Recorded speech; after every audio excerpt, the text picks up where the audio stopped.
Magandang gabi sa mga kadilubyo natin dyan at sa lahat ng mga taga Team Luzon, team ng malalakas, sa mga team Delubyo ko dyan, mga katim ko. May tanong lang ako sa mga taga Team Visayas na mahihinang nila lang.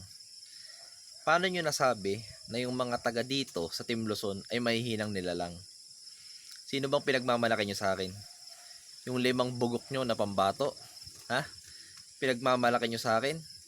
Si Boy Ungas, si Boy Bagsik, si Bad Boy ng Cebu, si Boy Tattoo, si Captain Barbel.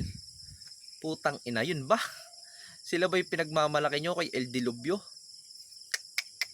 Yun na yun? Yun na ba yung malalakas nyong pambato? Diyos ko po, basura. Unang-una, Bad Boy ng Cebu. Sino nakakalaban ni Bad Boy ng Cebu? Captain Barbie. Isang bakla na mahinang nilalang. Anong lahi ni Captain Barbie? Diba taga Team Visayas? Ano ibig sabihin nun? Pareha silang mahinang nilalang. Ba't nanalo si Bad Boy ng Cebu? Kasi ang kinalaban, mahinang nilalang. Boy Bagsik, ba't nanalo sa Lontayo Brothers? Pinagbigyan para makilala dito sa Luzon, para magmukhang magaling at sumikat naman dito sa Luzon yung Boy Bagsik nyo. Isama pa yung kapatid na si Boy Ungas. Alam nyo, yung mga pagkatalo nila, mga pagkatalo ng Team Luzon sa Team Visayas, yan ay pagbibigay lang sa inyo, ha? Tandaan yan, mga taga Team Visayas. Pinagbibigyan lang kayo na magkameron naman kayo ng pangalan dito sa Luzon. Kasi, yung mga taga Luzon, yung mga nakakalaban ng Team Visayas na yan, kilala na dito sa Luzon, sikat na sila, at mapepera na sila. So, binigyan nila ng pagkakataon yung magkapatid na Boy Ungas na yan at si Boy Bagsik na sumikat din naman dito sa Luzon. Kasi yung kasikatan nyo, dyan lang sa Visayas. Naiintindihan nyo ba yon, ha? Mga taga Team Visayas na bobong tanga. Ha? Kung akala nyo sa sarili nyo, dahil doon sa 5 pambato nyo, ay malalakas na kayo, dyan kayo nagkakamali. Kasi sa oras na ako ang makaharap ng mga pambato nyong yan, na mga mahihinang nilalang, hindi ko yan pagbibigyan.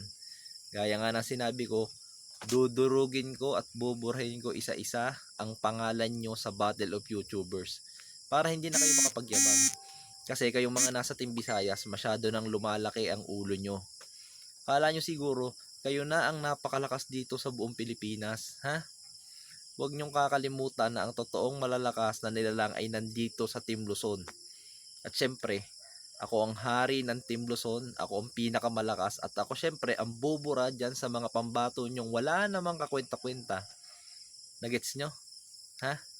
Ngayon, papipiliin ko kayo. Sinong gusto nyo na una kong durugin dyan sa mga pambato nyong tukmol na mahihinang nilalang kagaya nyo?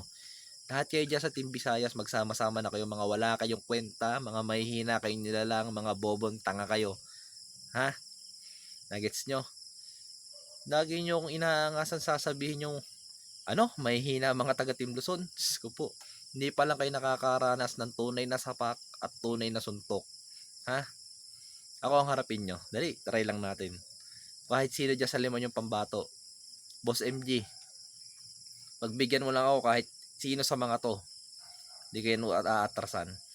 Pakikitaan ko lang yung mga yan ng tunay na lakas na maladelob yung suntok na hindi pa nila nararanasan.